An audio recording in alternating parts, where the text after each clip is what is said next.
इसी प्रश्न को हम लोग रिपीट करेंगे, क्योंकि उन्हीं पूछे हुए प्रश्नों में से ही अक्सर प्रश्न बनते रहते हैं। तो इस क्लास को हम लोग अंत तक जरूर देखेंगे।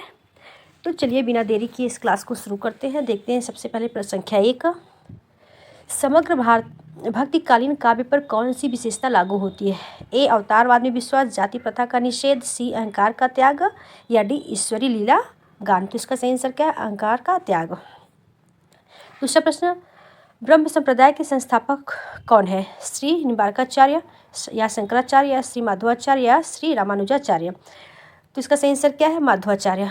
अब देखते हैं कि ब्रह्म संप्रदाय द्वैतवाद के संस्थापक श्री मध्वाचार्य हैं। वस्तुतः इनके दार्शनिक मत का नाम द्वैता तथा संप्रदाय का नाम ब्रह्म संप्रदाय है।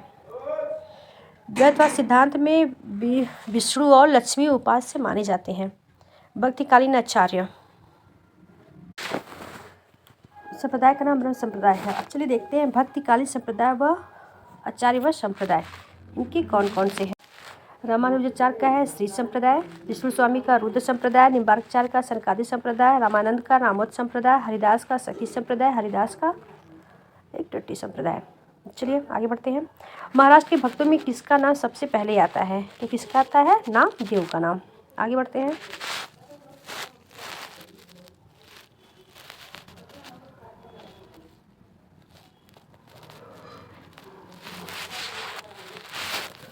नामदेव का संबंध किस प्रदेश से है? गुजरात, बी महाराष्ट्र, सी मध्य प्रदेश, या डी राजस्थान।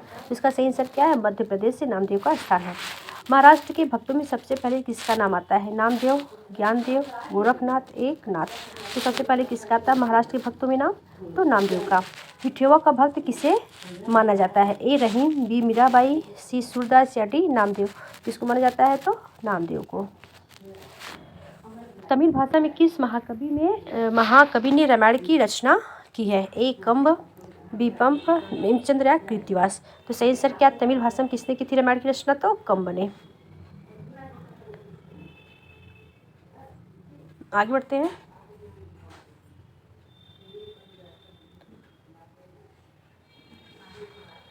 तमिल भाषा में किस महाकवि ने रामायण की रचना की थी? तो कंब ने। तो देख लिया हम लोग ने। अब देखते हैं निम्नलिखित को कार्यक्रम के अनुसार व्यवस्थित करें। सूरदास, स्वामी हरिदास, मीराबाई, या रसखान। तो इसका सही आंसर क्या है? इसमें सही आंसर नहीं दिया। तो सबसे पहले हम लोग देख लेते हैं विशेष तत्व में दिया हुआ कि किसका क्या जन्म काल है। सूरदास का कितना है?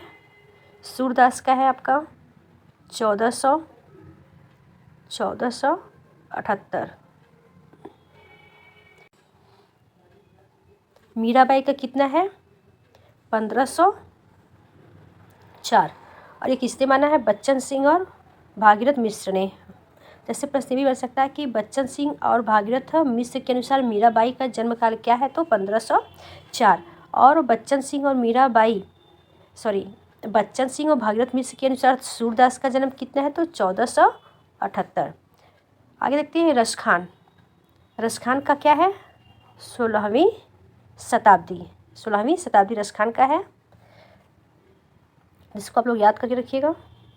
प्रश्न कभी बन सकता है कि 1478 सूरदास का जन्म काल है, और यह किसके अनुसार है? तो भागीरथ मिश्र और बच्चन सिंह के अनुसार।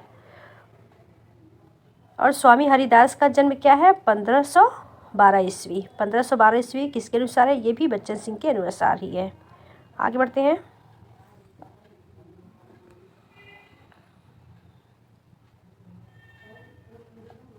देखते हैं भक्तिकाल की समय सीमा क्या है।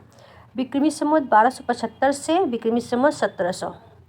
दूसरा, विक्रमी संवत से 1275 से विक्रमी संवत 1800। विक्रमी संवत 1375 से संवत 1850। उपयुक्त में से कोई नहीं। तो इसका सही आंसर क्या है? उपयुक्त में से कोई नहीं है। सारे आंसर गलत है। इसका सही आंसर क्या है? 1375 से विक्रमी संवत 1700। और ये किसने माना था? तो शुक्ल जी ने। हिंदी साहित्य में भक्ति काल का समय विक्रमी संवत 1375 से विक्रमी संवत 1700 ईस्वी तक माना जाता है। भक्ति काल को ज्ञानाश्रयी शाखा, प्रेमाश्रयी शाखा,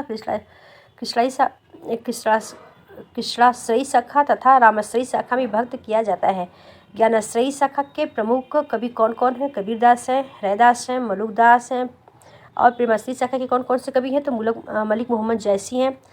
कृष्णाश्री शाखा के कौन है? सूरदास है, नंददास है, कृष्णानंद है, परमानंद है, कुंभानंद है, गोविंद स्वामी है, मीराबाई हैं, नरोत्तम दास है, रहीम दास है, रसखान है। ये सब किसके हैं? कृष्ण शाखा के।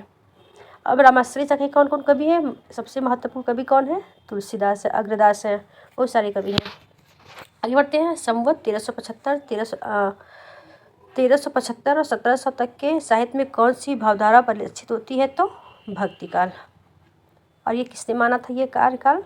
तो शुक्ल जी ने। इनमें से अकबरी दरबार के नवरत्नों में शामिल नहीं है। कौन नहीं है? तो रहीम। और ये भी रसखान भी शामिल थे, कुंभन भी शामिल थे, तुलसीदास भी शामिल थे अकबरी दरबार के नवरत्नों में। अब बढ़ते हैं आगे।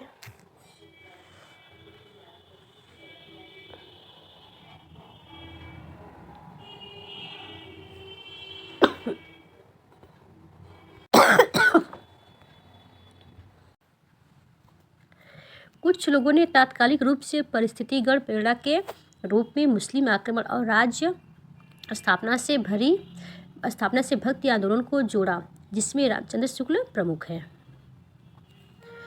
चलिए आगे बढ़ते हैं हम लोग।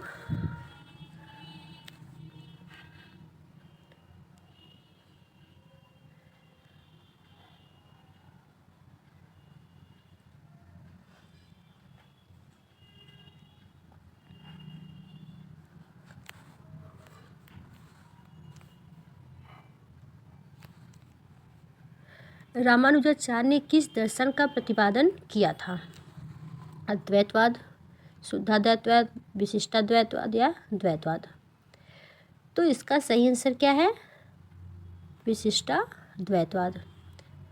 विशिष्टाद्वैतवाद संप्रदाय के प्रवर्तक रामानुजाचार्य हैं। इनका मत है कि ईश्वर ब्रह्मा स्वतंत्र तत्व है, परंतु जीव भी सत्य है, मिथ्या नहीं है। ये जीव ईश्वर के साथ संबंध है। इसका यह संबंध भी अज्ञान के कारण नहीं हो, वास्तविक है। मोक्ष होने पर भी जीव की स्वतंत्र सत्ता रहती है।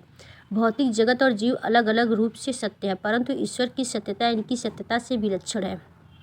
ब्रह्म पूर्ण है, जगत जड़ है, जीव अज्ञात और दुख से घिरा है। ये तीनों मिलकर एकाकार हो जाते हैं, क्योंकि जगत और जीव ब्रह्म के शरीर है और ब्रह्म इनकी आत्मा तथा नियंता है। ब्रह्मा से पृथक इनका अस्तित्व नहीं है। ये ब्रह्मा की सेवा के लिए ही है। प्रश्न दूसरा देखते हैं। विशिष्टाद्वैतवाद के प्रतिपादक कौन है? तो रामानुजाचार्य हैं।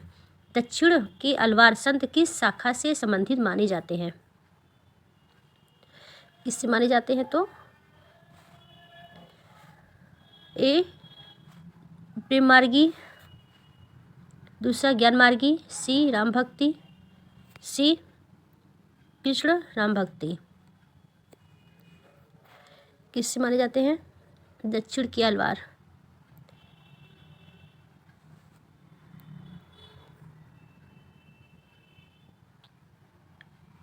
इसका ऑप्शन नहीं दिया है। दक्षिण के वैष्णव भक्तों की अलवार कहते हैं। अलवारों ने कृष्ण को और राम दोनों को आराधना का विषय बनाया था। किसको बनाया था?